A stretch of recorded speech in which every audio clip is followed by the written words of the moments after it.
నేను తెలుగుదేశం పార్టీని స్పష్టంగా ప్రశ్నిస్తూ ఉన్నాను, అడుగుతున్నాను. గౌరవనీయ చంద్రబాబు నాయుడు గారు, మీ తెలుగుదేశం విధానం ఏమిటి? ఇతను మాట్లాడితే షెడ్యూల్ కాస్ట్ అంటారు, అందులో క్రిస్టియన్స్ ఉన్నారంటారు. క్రిస్టియన్ పేర్లు పెట్టుకున్నంత మాత్రాన డానియల్ అనో, జోసెఫ్ అనో, లేకపోతే జెర్మియాను, ఇలా రకరకాల పేర్లు పెట్టుకున్నంత మాత్రాన వారు క్రిస్టియన్స్గా పరిగణించబడరు అని కోర్టే చెప్పేసింది. మీ తెలుగుదేశం నాయకుడిగా చెప్పుకునే ఉండి ఎమ్మెల్యే మిస్టర్ రఘురామకృష్ణ దీన్ని వ్యతిరేకిస్తూ వీళ్ళందరికీ క్యాన్సిల్ చేస్తామని అంటున్నారు. అది అతని వ్యక్తిగత అభిప్రాయమా లేకపోతే మీ పార్టీ అభిప్రాయమా? ఎందుకనంటే TV9లో అడిగారు కూడా, 20% మంది ఉన్నారు, 1 కోటి మంది ఉన్నారు, వాళ్ళు క్యాన్సిల్ చేస్తానంటున్నారు, వాళ్ళు మీకు వ్యతిరేకం అవుతారంటే మాకు 80% మంది ఉన్నారు, వాళ్ళు ఓటు వేయకపోయినా పర్వాలేదని ఇతను అంటున్నాడు.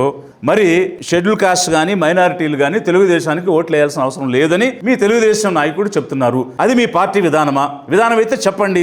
నేను మీ ద్వారా షెడ్యూల్ కాస్ట్ వాళ్ళకి, మైనారిటీ క్రిస్టియన్స్కి, ముస్లిమ్స్కి చెప్తున్నాను, మీరు తెలుగుదేశానికి ఓట్లు వేయాల్సిన అవసరం లేదట తెలుగుదేశం నాయకుడే చెప్తున్నాడు. కాబట్టి మీరందరూ కూడా చర్చించండి, మీ సంఘాల్లో మీటింగ్లు పెట్టుకోండి. ఇక మీద వచ్చే స్థానిక ఎన్నికల్లో కానీ 2029 ఎన్నికల్లో కానీ తెలుగుదేశం, కూటమి, జనసేన, బీజేపీ వీరికి ఎవరికి కూడా మన ఓట్లు అవసరం లేదని తెలుగుదేశం నాయకుడే చెప్తున్నాడు. కాబట్టి మనం ఎవరూ ఇక ఈ కూటమికి కానీ, తెలుగుదేశానికి కానీ, జనసేనకు కానీ, బీజేపీకి కానీ ఓటు వేయొద్దు అనే విషయాన్ని నేను ప్రతిపాదిస్తున్నాను. మీరెవరు కూడా వాళ్ళకి ఓటు వేయొద్దని మీ సంఘాల్లో మీరు చర్చించి మెరిట్స్ మీద మీరు డెసిషన్ తీసుకోండి అని ఎస్సీస్కి, క్రిస్టియన్ మైనారిటీస్కి, ముస్లిం మైనారిటీస్కి చెప్తున్నాను. ఎందుకంటే తెలుగుదేశం నాయకుడే వాళ్ళ ఓట్లు అయిపోయినా కూడా మేము గెలుస్తామనేటువంటి మాట వారు చెప్తున్నారు కాబట్టి.